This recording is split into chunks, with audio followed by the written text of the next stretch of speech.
I lived in Nashville and she lived in Nashville, and we used to fly to and from the gigs together and do all sort of.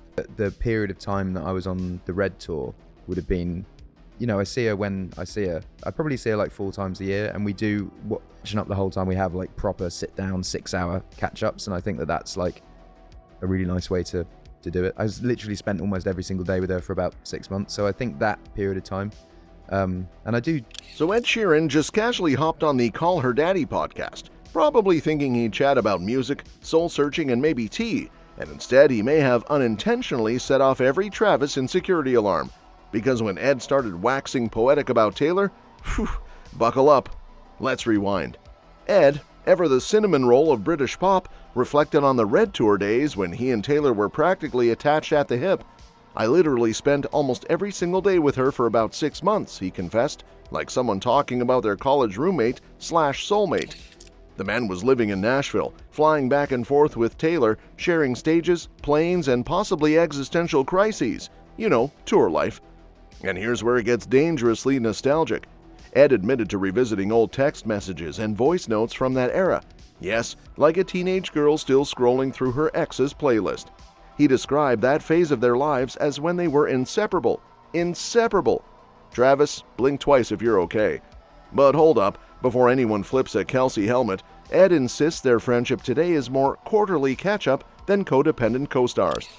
I probably see her like 4 times a year, he said, noting their 6-hour-long coffee-fueled deep dives into life. Honestly, that's more than most people see their therapist. The last time they met up? Oh, just at Wembley Stadium in August 2024 during the Eras Tour. Casual. So no, Ed didn't confess undying love or drop a diss track on Travis, but the man did call Taylor a lifelong friend, relived the good old days, and basically reminded us all that he knew her long before football Sundays were a thing. And speaking of Taylor, because when aren't we? While Ed Sheeran was busy stirring up nostalgic memories of their 6-month tour life honeymoon, Travis was over on his New Heights podcast doing damage control like a seasoned PR pro. In the latest episode with his brother Jason, Kelce addressed some of the wild rumors that had been bubbling up online, specifically the one about him dropping $3.3 million on a Kansas City home to house homeless youth. Admirable? Yes. True? Not even close.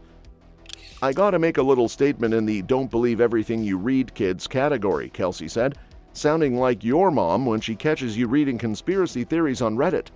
Some false claims were thrown out there, and I'm not even gonna talk about it specifically. Translation?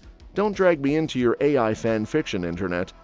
But just because that story was fake, doesn't mean Kelce isn't about that give-back life. He reminded fans of his actual philanthropy through 87 and Running, the nonprofit he launched in 2015.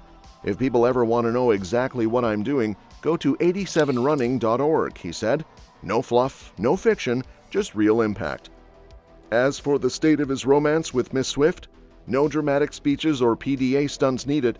While Kelce didn't say much, sources say they're still going strong, playing board games, watching movies, and cuddling like a Hallmark holiday special. And yes, this is the same guy who once tried to shoot his shot with a friendship bracelet. So whether it's shutting down AI-generated chaos or planning cozy nights in, Travis and Taylor seem unbothered, undefeated, and honestly, kinda cute. Now, speaking of slowdowns, let's shift gears to Travis's New Heights podcast, where he's been dropping some actual wisdom amid the chaos of his personal life and football career. Fresh off the heels of his Super Bowl defeat, we all know how that went, Kelce invited Philadelphia Eagles legend Brandon Graham for a little chat. But before Graham could dish out any Super Bowl smack talk, he hit Kelce with some solid advice about fatherhood and Taylor. The topic of kids came up in a lighthearted discussion about writing children's books, especially after Jason Kelce's wife Kylie gave birth to their 4th daughter. And just as the sibling banter started heating up, Graham turned to Travis and dropped a truth bomb. Make sure you're ready when you're ready, because it's going to slow you down a little bit. He wasn't wrong. Parenthood has a funny way of putting the brakes on things, even if you're a professional athlete with a rock star girlfriend.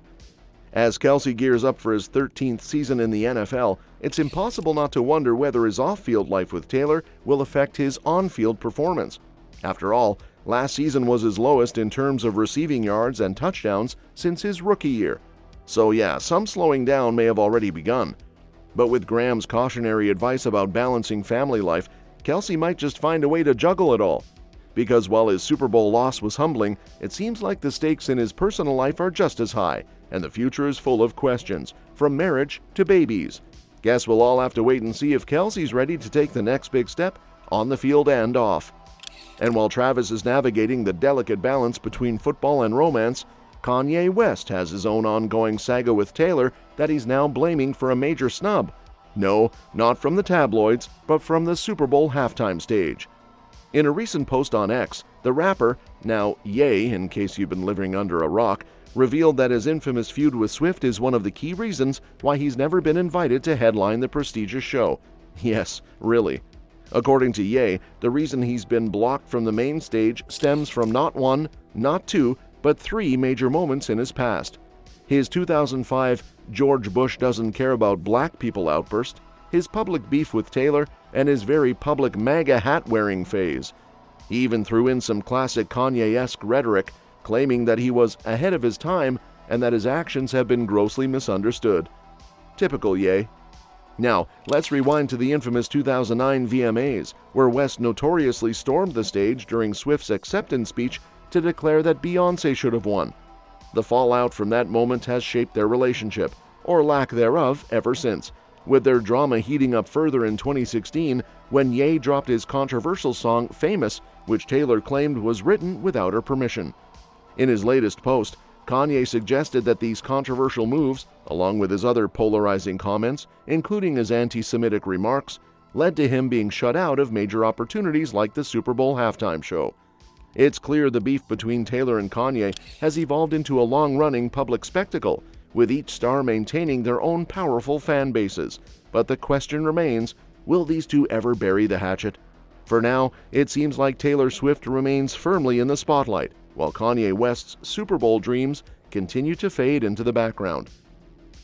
As if the Kelce family didn't already have enough headlines, Travis is now an uncle again, this time to his fourth niece, Finley Finn Ann Kelce.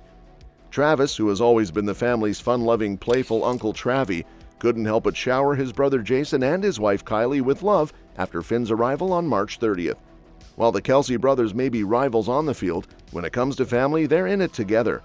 Travis even complained during his New Heights podcast that Jason had only sent him one picture of Finn, but the newly minted uncle was quick to send flowers and gifts with his girlfriend Taylor to congratulate the new parents. Sources shared that Taylor and Travis are so happy for them and that she's grown very close to Jason and Kylie during her relationship with Travis.